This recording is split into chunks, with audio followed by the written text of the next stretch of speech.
Is the Buffalo Bills defensive personnel better in 2022 compared to 2021? We're going to break it all down today on Locked On Bills.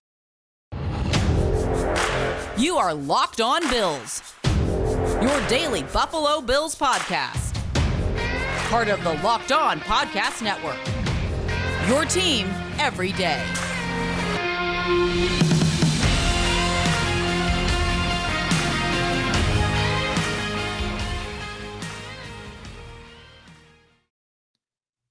What's up, Bills Mafia? It's Joe Marino from the Draft Network, and I'm your host of Locked On Bills. Happy Friday to you, and thank you for making Locked On Bills your first listen every day, or if you're joining us on the YouTube channel, your first watch every day. Well, yesterday on the podcast, we examined the Buffalo Bills offensive personnel and went position by position to determine if the players this year are better than last year. And we're going to do that for the defensive side of the football. And the inspiration for this mini-series, if you will, was reflecting on last offseason and how the conversation was centered around if the Bills are returning 21 of 22 starters and most of the depth is the same, how could the Bills be a better football team if the players are the same? Did they actually improve? Did they get better personnel-wise? And I talked a lot about how the Bills would improve from within and how certain players getting better could lead to the team being better.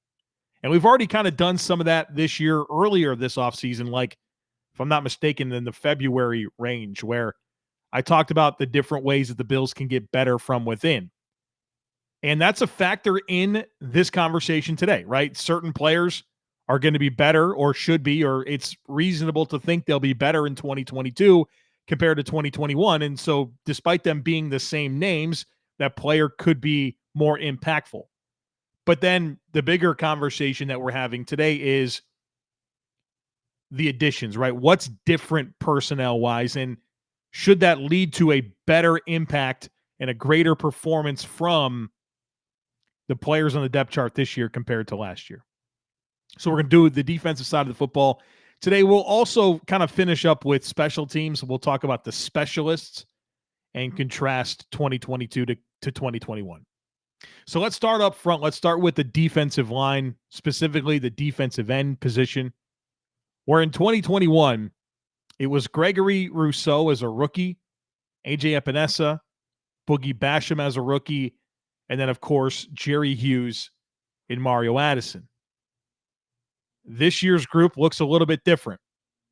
Jerry Hughes, Mario Addison, they're gone. Rousseau, Epinesa, and Basham remain, but as young players, there's a level of hope that they take a step and improve and make a greater impact this year. And then the Bills added two veterans, one of them being Von Miller. And, of course, Shaq Lawson, former first-round pick of the Bills, who's been a good player when he's been in Buffalo. And I thought in 2020 for the Miami Dolphins, he was a good player, but obviously last year wasn't great, and he's looking to refine his form back in Buffalo. But Von Miller is now a member of the Buffalo Bills. He's part of this defensive end situation. And that, in and of itself, it makes this group better, right? The Bills have that dude, that guy, that game wrecker, the player that offensive coordinators are going to have to be very mindful of in their game plan and how they scheme against the Bills, having to factor for him. He's the difference maker, right? Obviously, this group is better just because of Von Miller. And that, I don't need to sit there and explain that to you. And for as much respect as I have for Jerry Hughes and what he's been able to do with this team and the career that he's had, he's not Von Miller. He's not. Von Miller's a top 5 pass rusher in the NFL, and Jerry Hughes is probably in that 25 to 30 range. A significant upgrade. Now, Mario Addison was a nice player for the Bills in a rotational capacity, but I think you get a lot of what Mario Addison brought in Shaq Lawson. And then you talk about these young players, Rousseau, Epinesa, and Basham. I think we can all reasonably expect for them to take a step and be more impactful in 2022. So what's the verdict on the Bills' defensive end group? It's better. It's one of the most improved position groups on this roster, and that's rooted in the addition of Von Miller. Let's look at the defensive tackle room, and this room has been overhauled. There is a turnover of 75% of the players I expect to be on the roster. The one guy that remains is Ed Oliver. Ed Oliver is part of the 2021 group. He'll be part of the 2022 group. But gone is Harrison Phillips, Starlo Talele, and Vernon Butler. And here, or arrived now, is Daquan Jones, Tim Settle, and Jordan Phillips. If you look at these players and kind of go one for one, I think Daquan Jones is a better player than Harrison Phillips, and I respect Harrison Phillips a lot. But Daquan Jones has a much greater sample size and resume of high-quality one-tech play in the NFL than we've ever seen from Harrison Phillips. Tim Settle compared to Starlo Talele. Look, here's the thing about Starlo Talele. When he's been available earlier in his career, he's been a perfectly reasonable one technique, but the last 2 years, he has not been available or reliable for this football team. And so I think Tim Settle gives the Bills a player that they can count on that has a lot more dynamic ability, a lot more playmaking ability as a penetration style player. And so I would rather have Tim Settle than Starlo Talele.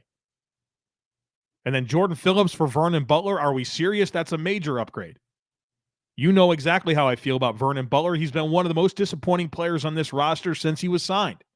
Grossly overpaid and made no impact. And for a guy that's as big as he is, you'd expect him to be a hell of a lot better against the run. Now, Jordan Phillips is not necessarily a player that I think is a top-tier run defender, but I think he's a better run defender than Vernon Butler and a significantly better pass rusher. So the makeup of this defensive tackle room is notably better in my mind. And that's not even getting into Ed Oliver taking a step. I think the Bills are vastly improved at defensive tackle, and that's what really excites me about this defense moving forward, this defensive line in general, considering the ends and the tackles. It's better. And for a regime that believes in the defensive line as the lifeblood of its defense, right? This is what Brandon Beane and Sean McDermott have told us time and time again, both with their words and their actions and how they invest their resources in terms of cap space and draft picks, that this is the priority of the football team, of the defense. This is how they're going to win games. And I think this is the best defensive line that has been assembled in Buffalo since Sean McDermott and Brandon Beane took over. And so we're talking about a Bills defense that was really good last year, and you can make the case that they played some soft offenses and a lot of bad quarterbacks. But this defensive line looks to be the best we've seen under Sean McDermott. There's never been a player here like a Von Miller under McDermott. And collectively, it is a lot better with plenty of young talent that we expect to improve and take a step in 2022. BetOnline.net is your number one source for all your betting stats and sports info. Find all the latest sports developments, including the news and odds for this year's basketball championship matchup, the NHL Hockey Conference Finals, Major League Baseball, football's futures, and of course, the latest fighting news from MMA and UFC to boxing. BetOnline is your continued source for all your sports wagering information, including live betting, esports, and more. So head to the website today or use your mobile device to learn more about the trends and the action. It's BetOnline, and it's where the game starts.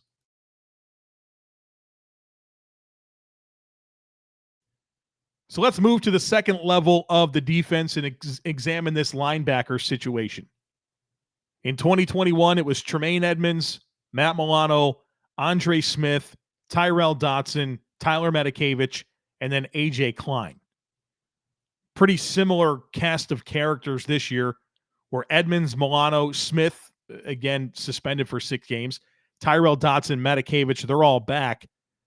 And then Terrell Bernard, a third-round pick out of Baylor, has been added to the mix where A.J. Klein is no longer here. And the Bills also have some other depth players like a Joe Giles Harris, Markel Lee, and another draft pick, Balin Spector. So are the Bills better at linebacker in 2022 personnel-wise compared to 2021? Well, it's hard for me to say yes to that because you have so much of this being the same,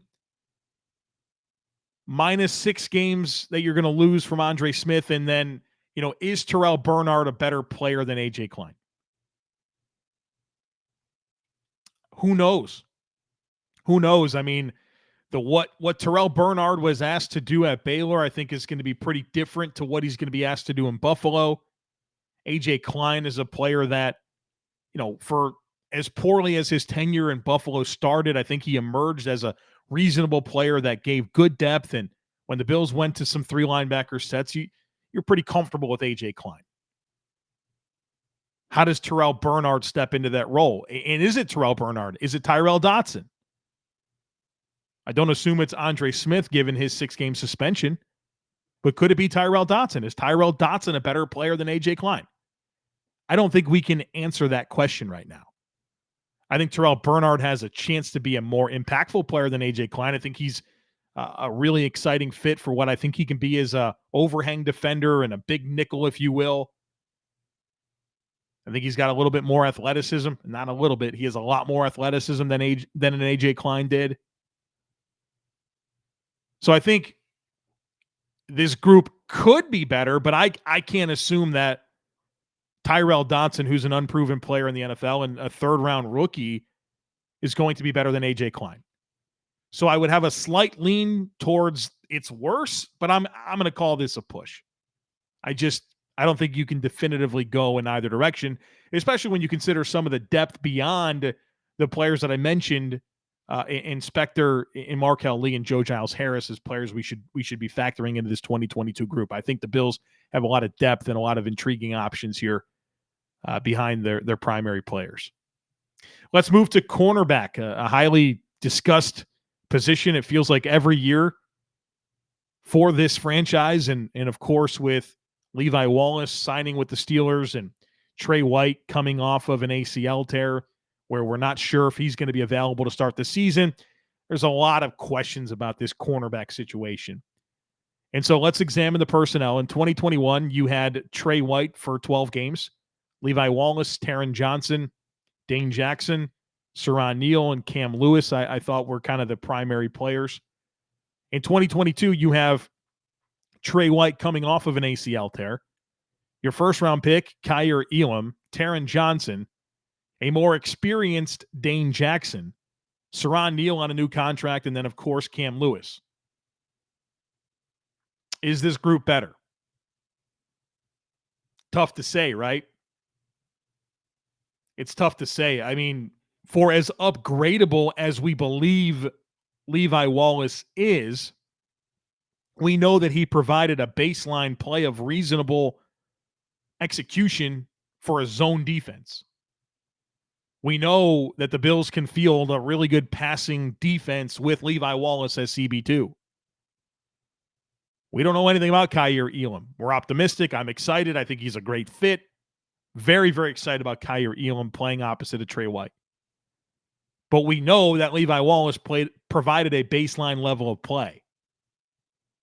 And then there's the whole Trey White thing where, I mean, I have no reason to not think that Trey White is going to return to his form, but he's got to do it. And we're talking about him getting cleared potentially very close to the start of the season. And even Sean McDermott has said we have to be realistic about what to expect from Trey White in his first year back from this injury. We're talking about cornerback. Cornerback is a position predicated on movement skills and athleticism. It's referred to as a stopwatch position for a reason. So what version of Trey White are you getting? Can Kyer Elam replace Levi Wallace, and how quickly can that happen? I feel good about Taron Johnson. I feel good about a more experienced Dane Jackson. I think that'll help him. Everything that went he went through last year and the experience that he gained, including in the playoffs, that's going to help him this year. I'm not sure that Siran Neal's going to be any different. We know what he is. Maybe Cam Lewis is a little better.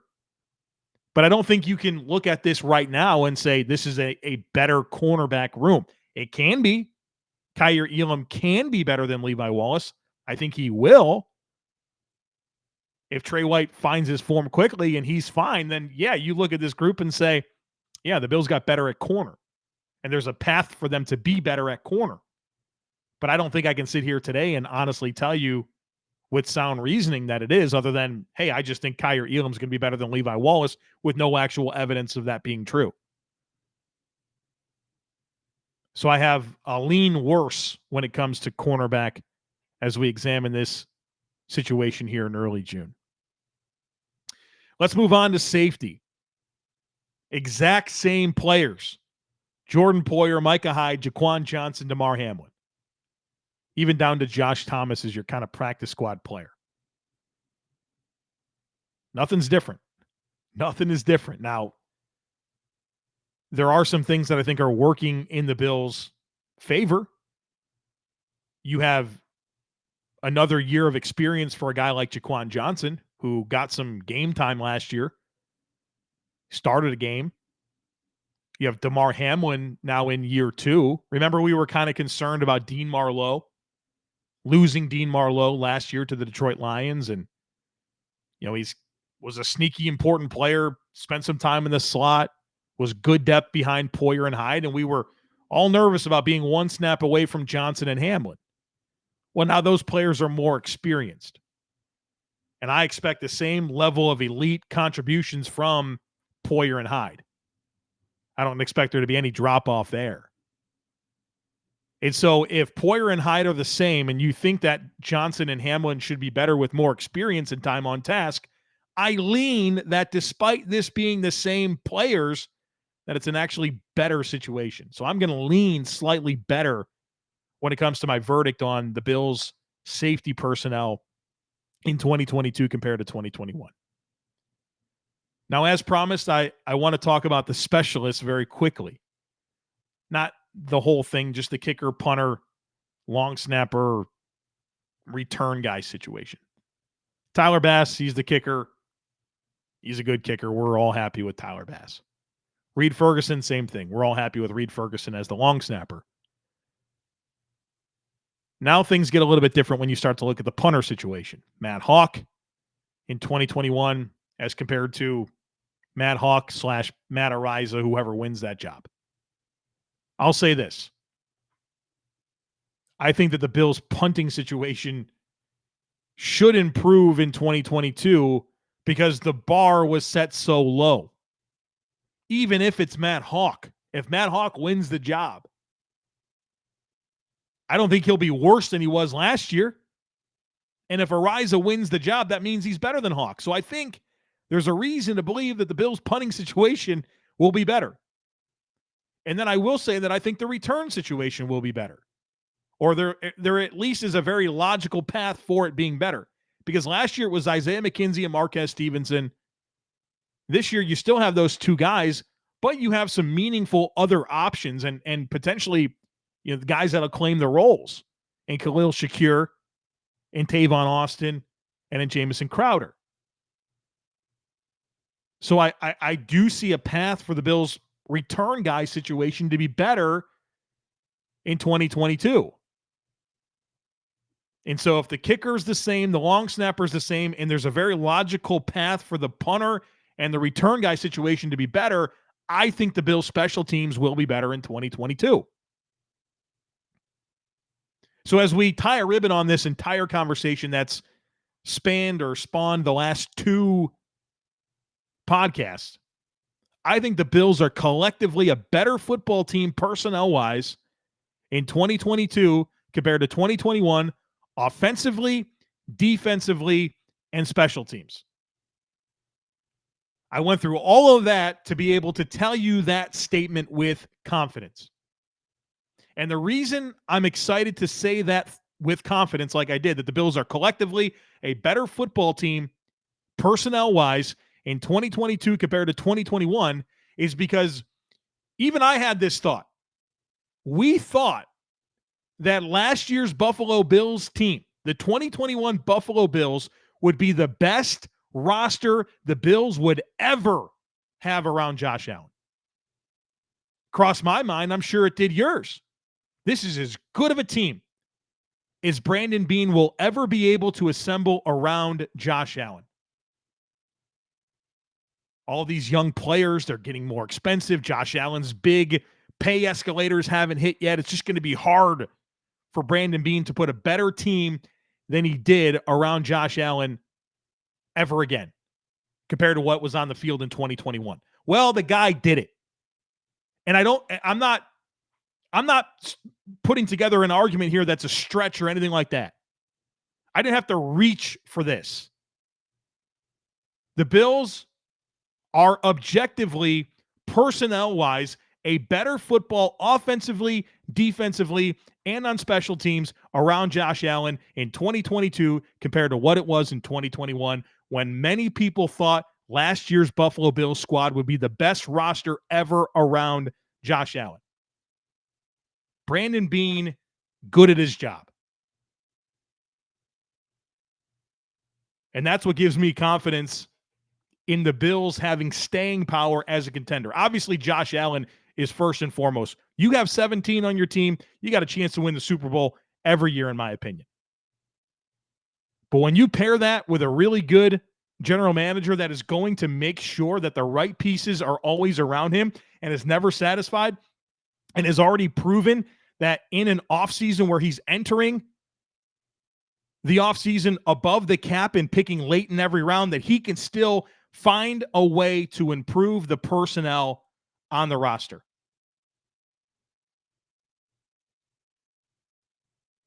It's a good time to be a Bills fan. Real good time to be a Bills fan. Hope you enjoyed this conversation. I certainly did.